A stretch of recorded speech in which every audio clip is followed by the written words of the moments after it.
बहू और बुलेट। घर के बाहर फट फट फट की जोर से आवाज हुई। सीमा को लगा कि पटाखे फूट रहे हैं। वो डर के मारे घर से बाहर निकली। देखा तो सामने योगेश यानी कि पतिदेव एक बुलेट बाइक पर बैठे हैं। अरे डर गई क्या? बाइक लेकर आया हूँ तुम्हें घुमाने के लिए। सच में? मुझे लगा पटाखे फूट रहे हैं। अरे पटाखे भी फूटेंगे और मिठाई भी बटेगी। माँ को तो बुलाओ। माँ भी बाहर आ जाती है। अरे योगेश बेटा, इतनी जल्दी आ गया? और ये गाड़ी किसकी है? साहब की है? हाँ माँ, तुम्हारा बेटा साहब से कम है क्या? मेरी ही है। अरे बेटा, इतनी बड़ी गाड़ी ले ली, इससे तो तू घोड़ा ही ले लेता। महंगी पड़ी होगी ना? माँ महंगी सस्ती छोड़ो और मिठाई लाया हूँ, गांव में बंटवा दो। अरे बंटवा क्यों दो? पीछे बैठो, गांव में बांट कर आते हैं। सब खुश थे। योगेश गांव के बाहर एक कोयले की खदान में मजदूरी करता था। मेहनत और अकल से उसने वहां ठेकेदारी का काम सीख लिया और सूझबूझ से ठीक ठाक पैसा बनाने लगा। गांव में बात फैल गई कि योगेश के घर धमाका गाड़ी आई है। ऐसी गाड़ी पहले कभी किसी ने गांव में तो देखी नहीं थी।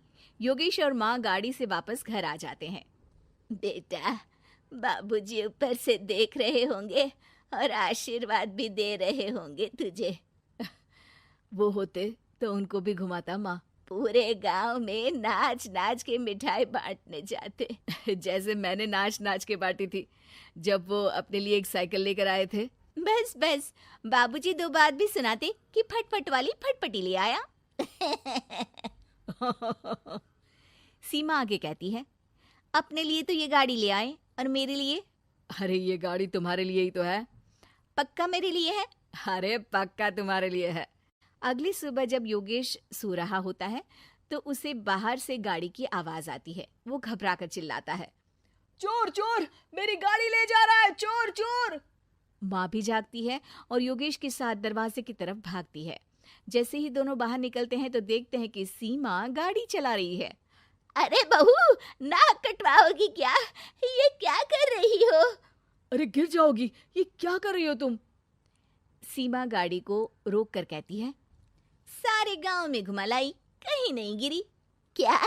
सारे गांव में घुमा लाई? अरे लोग क्या कहेंगे बहू? सोचा क्या एक बार? यही कहेंगे कि कितनी अच्छी गाड़ी है। अरे तुम्हारे बारे में।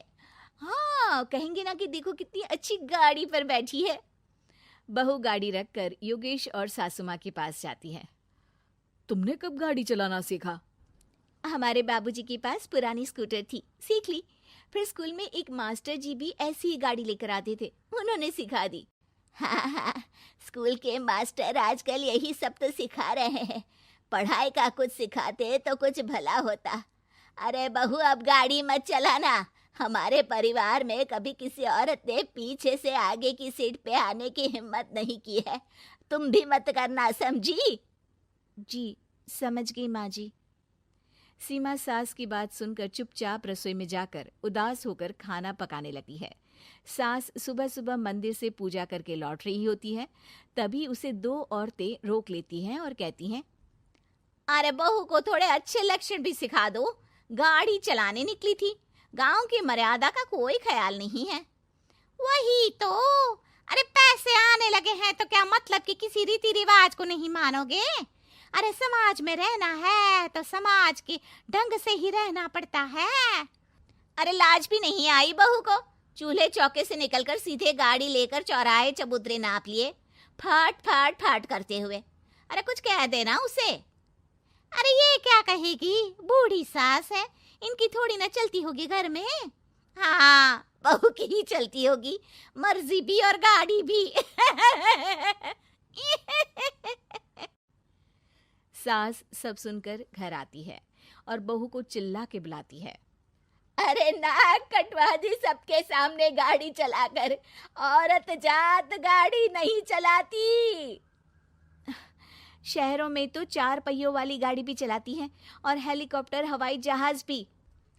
शहर में थोड़ी ना रहती हो मैडम साहिबा। आज के बाद गाड़ी से ही नहीं, यूं भी निकलना बंद तुम्हारा घर से। माँ सही कह रही है। कहीं भी जाना हो तो मुझे बता देना, मैं लेकर चलूंगा। आज माँ को तुम्हारे कारण कितनी बातें सुननी पड़ी। इतना कहते हुए योगेश वहां से चला जाता है। बारिश की वजह से कारखाने के रोड पर कीचड़ रहता है, इसीलिए योगेश गाड़ी घर रख कर जाता है और किसी से लिफ्ट लेकर कारखाने पहुंचता है ताकि नई गाड़ी गंदी ना हो। लेकिन शाम को इतनी तेज बारिश होती है कि उसे वापस आने का कोई साधन ही नहीं मिलता। बारिश बढ़ती जाती है। रात के 11 बज जाते हैं। रास्ते में एक नदी का ब्रिज है। अगर उस पर पानी आ गया तो योगेश कारखाने में ही फंस जाएगा। पूरी रात भूखे प्यासे बितानी पड़ेगी। घना अंधेरा, बिजली की कड़कड़ाहट और तेज बारिश। राजेश डर भी रहा था, ठंड से कांप भी रहा था। तभी उसे रोड से आती हुई एक रोशनी दिखती है। वो देखता है कि उसके सामने एक बाइक आकर खड़ी हुई है। वो ऊपर वाले को धन्यवाद देकर उस बाइक वाले आदमी की तरफ बढ़ता है, पर पास जाकर देखता है तो भौचक्का रह जाता है। सीमा, तुम यहाँ इतनी बारिश में गाड़ी पर? पहले बैठो तो, नदी ब्रिज पे आ जाएगी तो जाना मुश्किल हो जाएगा। योगेश गाड़ी के पीछे बैठता है। सीमा गाड़ी चला रही है। मैंने तो तुमको पहचाना ही नहीं। गाड़ी की आवाज तो पहचानी होगी ना। अरे पर मुझे नहीं पता था कि तुम आओगी। अच्छा किया कि तुम आ गई। माँ नहीं आने दे रही थी, पर हमेशा पति पत्नी की रक्षा थोड़ी ना करेगा, पत्नी को भी तो करनी चाहिए। योगेश को सुबह अपने किए पर पछतावा होता है। उसकी आंख में आंसू आ गए जो बारिश की बूंदों में बह गए थे। उसके बाद सीमा को सास ने और योगेश ने खुशी खुशी समाज की सीमा लांघने की मंजूरी दे दी। अब वो जहां भी जाती फट फट फट गाड़ी पे ही जाती।